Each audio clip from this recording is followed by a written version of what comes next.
할렐루야. 주 예수님 은혜 안에서 평안하셨습니까? 기도하시겠습니다.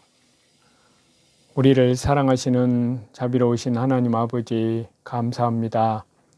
주 예수님의 그 귀하신 피로 생명을 바쳐서 우리를 죄와 사망의 권세에서 구원해 주시고 아버지의 영광스러운 자녀로 삼아 주시며 그리스도의 몸된 교회 가운데 이제 그리스도의 신부들로 주님 재림하실 때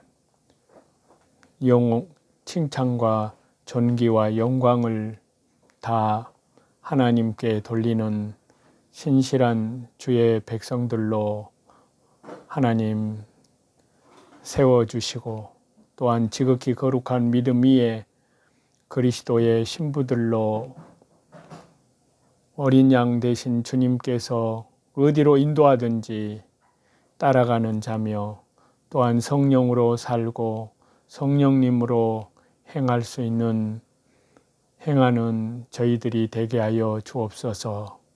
우리의 신앙의 인격이 그리스도의 장성한 분량의 믿음에까지 이르를 수 있도록 주님 날마다 말씀과 또한 삶 속에 삶의 연단을 통해서 우리의 믿음이 날로 하나님 앞에 기뻐하심을 받는 신실한 주의 백성들로 만들어 주옵소서. 또한 예수님 한국 복음 통일 선교 대한민국 예수님 재림을 향하여 복음을 증거하는 제사장 국가로 우리 나라를 세워 주옵소서. 감사드리며 예수님의 이름으로 기도하옵나이다. 아멘. 오늘은 요한계시록 2장 20절에서 27절 말씀을 본문으로 해서요. 세계 종교 통합 운동에 숨겨진 사탄의 전략이라는 제목으로 이 시간 말씀을 상고하겠습니다. 자, 먼저 요한계시록 여기 2장 20절에서 27절 말씀은 바로 사도 요한을 통해서 이 지구상에 되어지는 7 교회를 대표적으로 말하는 가운데 두아디라 교회에 주신 말씀입니다. 그런데 이 두아디라 교회는 교회사적으로 보면은 종교 암흑시대, 중세 암흑시대에 해당되는 그러한 교회라고 할 수 있습니다. 그러니까 서기 538년부터 1517년까지 이 두아디라는 에베소 지역이나 서머나 지역과 같은 항구 도시가 아니었습니다. 버가모처럼 산악으로 둘러싸이지도 않고 완만한 언덕에 자리 잡은 도시였습니다.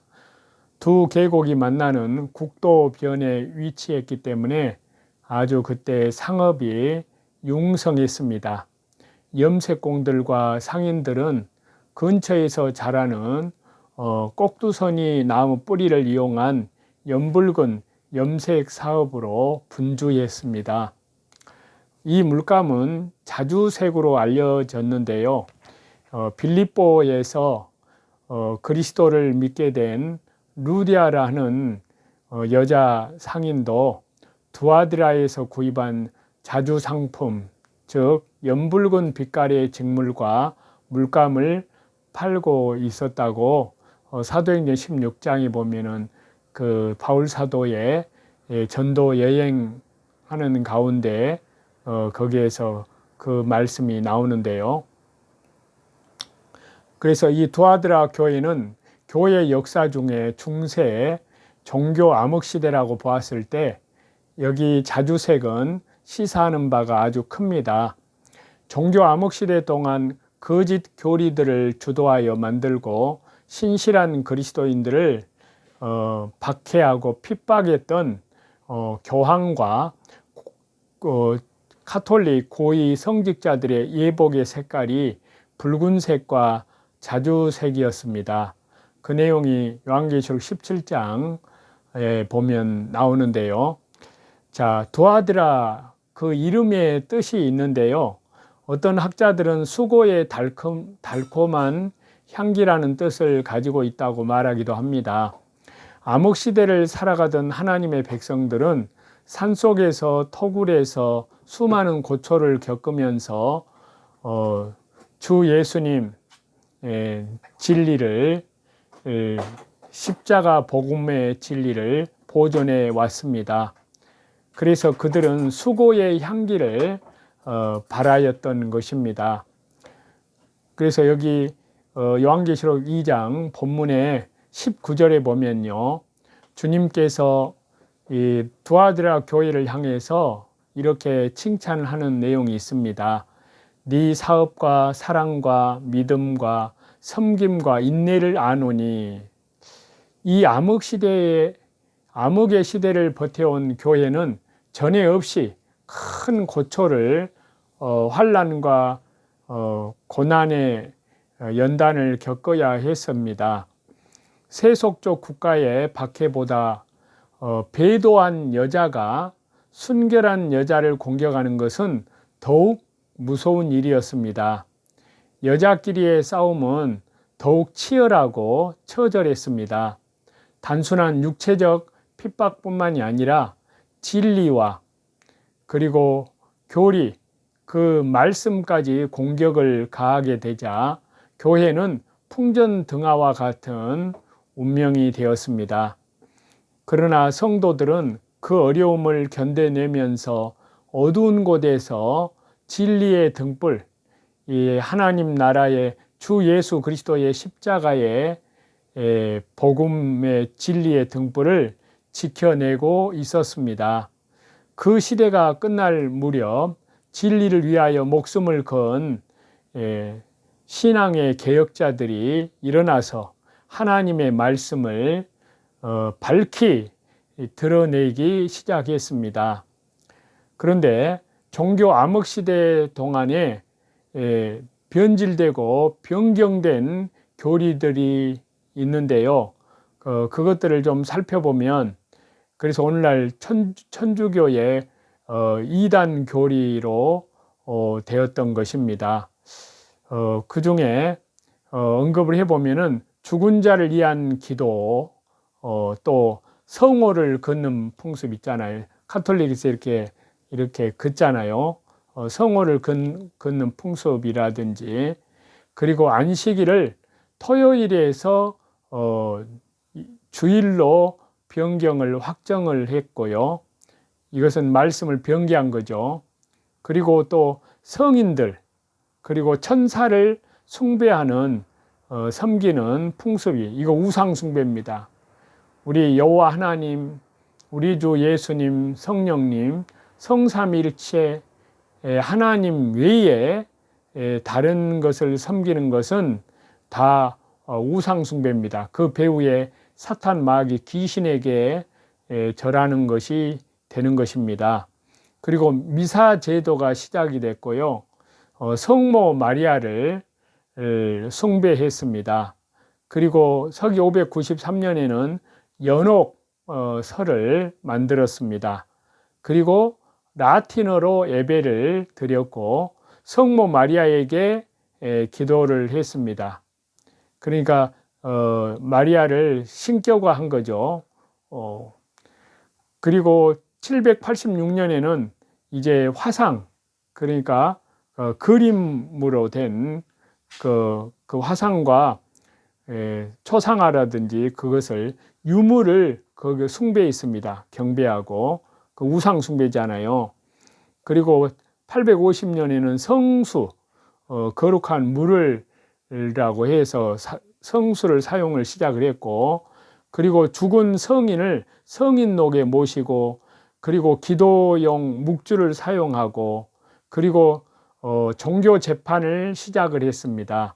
그리고 1190년에는 면죄부를 판매를 시작을 했습니다. 그리고 1229년에는 평신도에게는 성경을 사용하는 것을 금지했습니다. 그리고 1439년에는 연옥을 법령으로 선포를 했습니다. 그러니까 천국과 지옥 사이에 연옥을 천주교 교리로 지어 만든 겁니다. 그리고 1545년에는 이제 전해오는 그 전승을 성경과 동일한 권리로 인정을 했고요. 그리고 세례, 그러니까 영세 후에 의롭게 되는 것은 더 이상 이제는 믿음으로 되지 않고 오직 성직자의 영성, 그리고 고행, 그리고 연옥에서의 일정 기간에 의해서만 가능하다고 그렇게 그 교리를 만들어냈습니다. 완전 이단 교리죠. 거짓입니다. 그리고 1854년에는 무구혜태설이라고 해가지고요. 마리아가 언제가 없는 상태에서 임신을 했다. 그리고 1870년에는 교황 무오서를 내놓았습니다. 교황을 신교가 있습니다. 그리고 1950년에는 성모 마리아가 몸소 승천했다고 하는 그런 교리를 만들어냈습니다. 완전 이단입니다. 1965년도에는 마리아를 교회의 어머니로 승인을 했습니다. 이렇게 카톨릭은 그야말로 이단 중에 지옥 가는 최고의 이단입니다. 그래서 음녀라고 음녀 황후로 표현되어 있습니다. 요한계시록 17장과 18장에 이렇게 그래서 카톨릭이 중세시대 때 이렇게 장악을 했기 때문에 이거를 종교 암흑시대라고 하는 겁니다. 종교 암흑시대 동안 진리를 수호하고 그 가운데에서도 예수 그리스도의 십자가 생명의 빛을 밝히 증거한 사람들이 있었습니다. 영국의 켈트족인데요. 그리스도인들 원주민입니다. 그리고 5세기 말에서 6세기 초까지 그리고 제7일 안식일을 준수했습니다.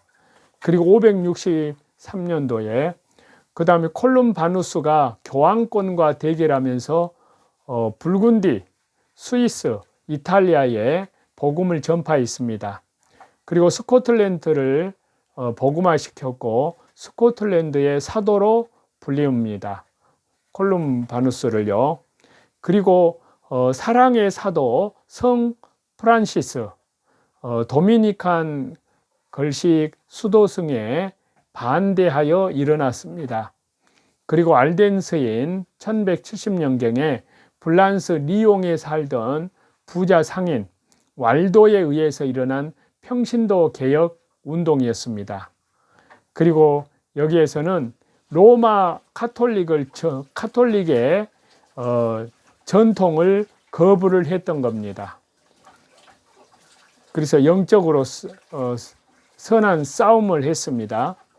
그리고 교회는 성경의 순수한 가르침으로 돌아가야 한다.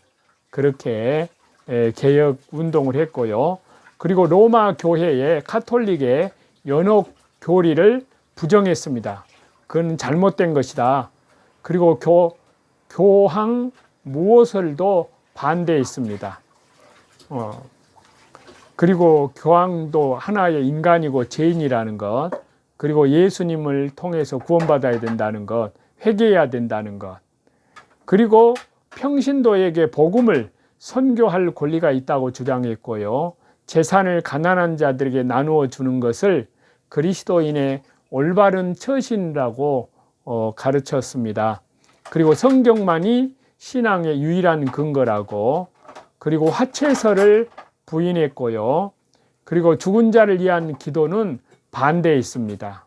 이것이 바로 종교 암흑시대 동안의 진리를 수호하고 전파했던 개혁의 선구자들이었습니다. 자, 20절에 보면은 이세벨이라는 여자가 나옵니다. 이 이세벨은 북방, 자, 솔로몬 왕 이후에 구약시대 이스라엘이 북쪽의 이스라엘과 남쪽 유다로 나뉘었는데, 그 북쪽 이스라엘의 7대 왕이 아합이었는데요. 그 아합의 아내가 이세벨이었습니다. 자신이 제사장 역할을 하면서 이세벨 그 여자가 북방의 이스라엘을 바알 우상과 아세라 우상 숭배에 온통 나라를 우상에 빠지게 했던 것입니다. 그리고 정권을 가진 아합과 교권을 가진 이세벨의 이 결혼은 정권과 교권의 연합을 상징하는 것으로 볼 수 있는데요. 자, 버가모 시대가 교권과 정치의 연애 시절이라면 두아드라 시대는 결혼 생활의 시대로 비유할 수 있을 것입니다. 그 당시에 두아드라 교회에도 이세벨과 같은 사람이 나타나서 교회를 잘못 인도했던 것입니다. 또 여기 요한계시록 2장 20절에 행음이라는 말씀이 나오는데, 두아드라에는 큐디스라는 남성 매음자와 케데슈아라는 여성 매음자가 신당에 상주하면서 예배자들의 음행을 조장하고 있었습니다. 여기서 행음이라는 것은 정당한 혼인 관계를 떠나서 불륜의 관계를 맺는 것을 말하는데요. 중세기의 교회는 이렇게 배도하고 타락한 여자로서 그리스도와의 혼인 관계를 깨버리고 세속의 권력과 재혼하여 불륜의 관계를, 음행의 관계를 맺기 시작하였던 것입니다. 그래서 여기에 이세벨이 거기에 상징적으로 말씀을 하고 있습니다. 그 관계 속에서 나온 자식들, 그러니까 변질되고 변경된 교리들이 오늘날까지 수많은 교회와 신자들에게 영향을 주고 있습니다. 생계와 인간관계 유지를 위해서, 또한 세상의 명예를 위해서 세상과 타협하는 일도 영적 음행이라고 할 수 있습니다. 자, 요한계시록 2장 20절을 보시겠습니다. 그러나 네게 책망할 일이 있노라. 자칭 선지자라 하는 여자 이세벨을 네가 용납함이니 그가 내 종들을 가르쳐 깨어 행음하게 하고 우상의 재물을 먹게 하는도다. 그러나 네게 책망할 일이 있노라. 잘한 것이 많은 두아드라 교회였지만요, 주님께서는 너를 책망할 것이 있다고 하였습니다. 그것은 자칭 선지자라고 하는 여자 이세벨을 용납한 것이었는데요. 자칭 선지자는 하나님께서는 선지자로 인정하지 않으시나 자기 스스로 선지자라고 행세하는 사람입니다. 이세벨은 아까 말씀드린 대로 좀 더 거기에 덧붙여서 더 자세히 말씀드리면, 시돈 나라의 왕의 딸로서요. 그러니까 왕의 딸이니까 공주였죠. 그래서 이스라엘 아합 왕의 아내가 되었는데요. 올 때에 이방의 우상을 그대로 가지고 왔습니다. 또한 그 이세벨 여자는 음행과 술수가 많은 여자이었습니다. 여기서 행음은 영적 음행은 세상과 짝하는 것을 가리킵니다. 술수는 인본주의 세상 방법, 이러한 것들을 사용하는 것을 가리키는데요. 이것이 곧 이세벨 혼합주의 운동인 것입니다. 그래서 이 이세벨이라는 여자가 아합 왕의 세력과 국가 권력을 등에 업고 하나님의 백성을 깨어서 행음하게 하고 우상을 섬기게 만들었습니다. 세상 권력을 의지하고 세상 권력과 합작을 해서 하나님의 백성에게 행음하게 하고 우상의 재물을 먹게 하는 것이 오늘날에도 많이 있습니다. 오늘날에는 국가의 앞잡이라고 일컫는 의용기관이 된 종교 단체와 거기에 가입한 교역자들은 다 이세벨이라고 할 수 있습니다. 여자 이세벨은 남편 아하방을 의지하여 출세하고 남편의 권력을 이용해서 자기의 욕심을 이루어가는 자입니다. 성경의 탐심은 우상숭배니라 골로새서 3장에. 그래서 아하방과 이세벨은 서로 이용하면서 살아가는 것입니다. 이렇게 중세기에도 독일과 프랑스의 황제와 교회, 카톨릭 교회죠. 그들이 짝을 하여서 교회가 득세하고 나중에는 교회가 타락하여 부패한 일이 많았습니다. 또 우리나라에 와서는 외정 조선 말기에 복음이 선교사들에서 들어왔잖아요. 그래서 일제시대 때 말기에는 일본 기독교단이 일본 국가의 권력을 의지하고 일본 국가의 의용기관이 되어서 한국 교회를 일본 국가의 의용물로 삼았었습니다. 국가의 그러니까 하수인으로 만들었던 겁니다. 그래서 당시에 한국 교회들도 다 이 일본 기독교단에 가입을 시켜서 일본 기독교단에서 명령하는 대로 교회가 움직여 나가도록 하였습니다. 만일에 거기에 복종하지 않으면 심한 탄압을 받았었습니다. 일본 기독교단의 명령으로 찬송가 가사도 마구 바꾸어서 믿는 사람들은 군병 같으니 이 찬송을 믿는 사람들아 큰일 났으니 이걸로 고치게 하였습니다. 또 구약은 유태인의 역사라고만 규정을 하고, 그리고 요한계시록은 사도 인간 요한의 꿈이라고 그렇게 가르치게 하였습니다. 또 교회가 그때 당시에 신사 참배하도록 강요를 했습니다. 교회에서 연보를 해서 비행기 헌납금을 내게 하였고, 이러한 것들이 다 일제시대 때는 다 이세벨 운동이었던 것입니다. 이 이세벨 운동에 참여하지 않으려면 그때는 교회가 문을 닫아 없어질 각오를 하고 나가야 했던 그런 엄청난 신앙이 핍박을 받은 그런 시대였는데요. 신앙을 지키다가 없어질지언정 이세벨을 용납하면 결단코 안 됩니다. 예부적인 교회를 보존하려고, 그러니까 건물 교회를 보존하려고 신앙을 버리고 말씀을 버리고 하나님을 버리고 세상과 타협하면 안 됩니다. 그건 예수님을 버리는 거예요. 발람은 우리가 구약 성경에 보면 우상의 제물을 먹은 것이 먼저이고 음행이 나중이었는데, 이세벨 운동은 음행이 먼저이고 우상의 제물이 나중이었습니다. 음행이 먼저 된 것은 신앙의 정조를 먼저 빼앗는 것입니다. 하나님만 섬기고 주 예수님만 의지하던 성도들에게 세상을 의지하게 만들고 세상의 것을 섬기게 하기 때문에 영적 음행을 범하게 하는 것입니다. 이세벨이 나온 목적은 성도들을 세상으로 향하게 하고 세상 나라의 이용물로 삼으려는 것입니다. 겉으로는 하나님의 일을 하자고 하지만 근본 목적은 세상과 합작인 것입니다. 세상과 벗된 자는 야고보서 4장에 보면은 영적으로 간음하는 여자들이라고 그렇게 하나님께서는 야고보를 통해서 책망하십니다.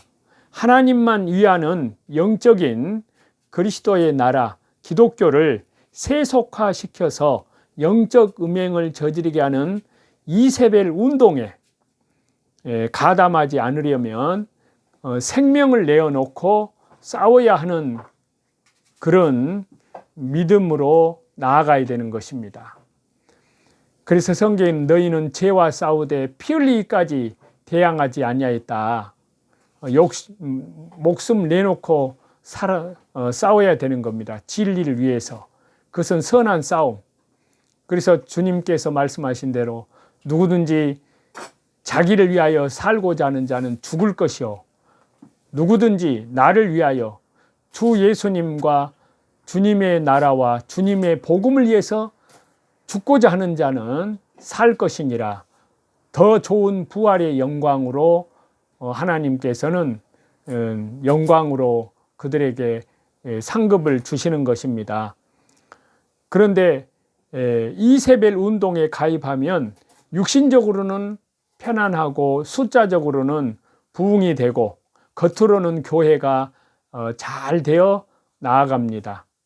바로 일제시대 말기에 신사참배를 반대하면서 평양 산정연 교회는 문을 닫았습니다. 그런데 그 이웃 교회는 신사참배를 하고 국가의 그 말대로 이세벨 운동에 굴복을 해가지고 그 교회는 문을 닫지 않았습니다. 그래서 교인들도 많이 모여서 기도도 열심히 하고 헌금도 많이 하고 목사도 열심히 성경을 가르쳤습니다. 그때에 산정연 교인들이 이웃 교회라도 나가야 될까 하고 망설였었습니다. 그것을 알고 최곤능 목사님이 죽은 어머니의 젖을 빨면 젖은 나오지 않고 죽은 피만 나온다고 말씀을 하셨습니다. 진리를 떠난 교회는 차라리 안 나가는 것이 좋다는 뜻이었습니다. 성령님이 떠난 그런 교회는. 그리하여 산정연 교인들은요, 가정에서 몇 사람씩 모여서 예배를 드렸습니다. 주기철 목사님이나 그 당시에 최곤능 목사님 같은 분들은 신사참배를 반대하다가 순교를 당하고, 또 이기선 목사님 같은 경우는 8년 동안 옥고를 치렀습니다. 그러나 이기선 목사님이 감옥에서 나온 지 몇 달이 안 되어서 그 교회에 이기선 목사님을 반대하는 파가 생겼습니다. 어느 시대나 신앙을 올바로 하나님께 대한 계명과 우리 주 예수 그리스도께 대한 믿음을 말씀과 성령으로 지키는 것은 쉬운 일이 아닙니다. 또 신앙을 지켰다고 하여서 많은 사람이 다 환영하는 것도 아닙니다. 인간 세상에서는 반대하는 사람도 있고 환영하는 사람도 있습니다. 좋은 목사라고 하여서 교인들이 다 환영하는 것은 아닙니다. 그래도 우리는 하나님만 순종하고 주 예수님의 뜻대로 순종하고 성령님의 인도하심 따라 바로 복음의 구원 역사에 천국의 이 복음만 십자가, 주 예수 그리스도의 십자가의 복음의 생명만 계속적으로 전파해 나아가야 하는 것입니다. 자, 21절. 또 내가 그에게 회개할 기회를 주었으되 자기의 음행을 회개하고자 하지 아니하는도다. 자, 성도가 믿음이 타락할지라도 하나님께서는 반드시 회개할 기회를 주십니다. 두아드라 교회에도 회개할 기회를 주었지만 회개하려고 하지 않았습니다. 회개할 기회를 주실 때 회개하는 자가 복이 있습니다. 주 예수 그리스도의 십자가의 피, 영원한 속죄함을 의지해서 힘입어서 회개할 기회를 주실 때 철저히 회개해야 됩니다. 이세벨 운동을 용납하던 한국 교회는요, 8.15 해방이 되었을 때가 회개할 수 있는 기회였습니다. 그때 철저하게 회개했어야 될 터인데 한국 교회는 회개할 줄을 모르고 회개는 안 하고 해방된 기쁨에만 도취되어 있었습니다. 이세벨 운동이 강력하게 나가다가 그 운동이 꺾여질 때가 있습니다. 그때가 회개할 때입니다.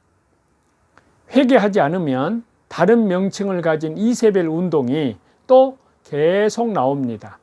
세상 끝날 때까지 나오게 되고 마지막에는 하나님께서 주 예수 그리스도께서 재림하실 때 심판을 받게 되는 것입니다. 22절입니다. 볼지어다 내가 그를 침상에 던질 터이요 또 그와 더불어 간음하는 자들도 만일 그의 행위를 회개하지 아니하면 큰 환난 가운데 던지고 또 내가 사망으로 그의 자녀를 죽이리니 모든 교회가 나는 사람의 뜻과 마음을 살피는 자인 줄을 알지라. 내가 너희 각 사람의 행위대로 갚아주리라. 이세벨 운동을 회개하지 않고 나가면 하나님의 징계가 세 가지로 임할 것을 말씀하셨습니다. 첫 번째는 침상에 던집니다. 자, 이세벨 운동하는 자는 병에 걸려서 신음하는 자리에 있게 한다는 말씀입니다. 두 번째는 영적으로 간음하는 자들은 큰 환난에 던진다는 말씀입니다. 간음하는 자들은 잘못된 것을 알고도 따라가는 자들입니다. 양심의 가책을 느끼면서도 자기 육신의 생명 때문에 두려워서 이세벨을 따라가는 사람들은 벌써 마음에 환난이 있고 그 다음에 육신도 큰 환난 가운데 빠지게 될 것입니다. 세 번째는 이세벨 운동을 회개하지 않고 나갈 때 하나님의 징계가 주어지는 세 번째는 자녀들을 사망으로 죽입니다. 여기서 자녀는 이세벨의 정체를 모르고 그 교훈에 동화되어서 그것이 옳은 줄 알고 따라가는 자입니다. 이세벨 운동이 잘못된 줄도 모르고 거기에 완전히 동화되어 따라가는 사람이 곧 자녀입니다. 죽인다는 것은 영적인 생명이 죽는다는 것입니다. 자기가 잘못된 줄을 알고 따라가면 자기와 자기 자손, 믿음의 후손의 심령이 다 죽습니다. 우리는 이세벨 운동하는 사람들에게 올바른 복음을, 올바른 진리를 전해줘야 합니다. 안 듣는 사람들이 많지만 듣는 사람도 있기 때문에 올바른 진리를, 올바른 복음을 전해서 이세벨 운동에 빠지지 않도록 하고 그 사람을 건져내야 하나님께서 기뻐하시고 그리스도의 참된 신부를 길러 나갈 수 있는 것입니다. 기도하겠습니다. 하나님 아버지 감사합니다. 특별히 지금 이 마지막 시대에 주 예수님 재림의 때가 가까울수록 이제 사탄 마귀 적그리스도의 세력들은 이제 삼킬 자를 두루 우는 사자같이 찾는다고 주님께서 이미 교회를 향해서 경고하셨습니다. 주님, 더욱 만물의 마지막이 가까이 왔기 때문에 정신을 차리고 더욱 간절히 깨어 기도할 수 있도록 도와주시고 무엇보다도 더욱 하나님 나라의 생명의 복음을 위하여 또한 모든 적그리스도의 세력들과 우리 주 예수 그리스도의 이름으로 그들을 대항하여 죄와의 싸움, 마귀와의 싸움, 또 주님의 몸된 교회를 위하여 이 거짓으로부터 악한 영들로부터 더욱 피 흘리기까지 예수님 십자가의 피와 말씀으로 그들을 싸워 이길 수 있도록 하나님, 그리하여 믿음의 정절을 끝까지 지키고 더 나아가서 그리스도의 신부들로 주님 앞에 예비하는 자들이 다 되게 하여 주옵소서. 예수 그리스도의 이름으로 감사하며 기도하옵나이다. 아멘. 저와 여러분의 영혼을 사랑합니다. 주 예수 그리스도의 이름으로 감사합니다.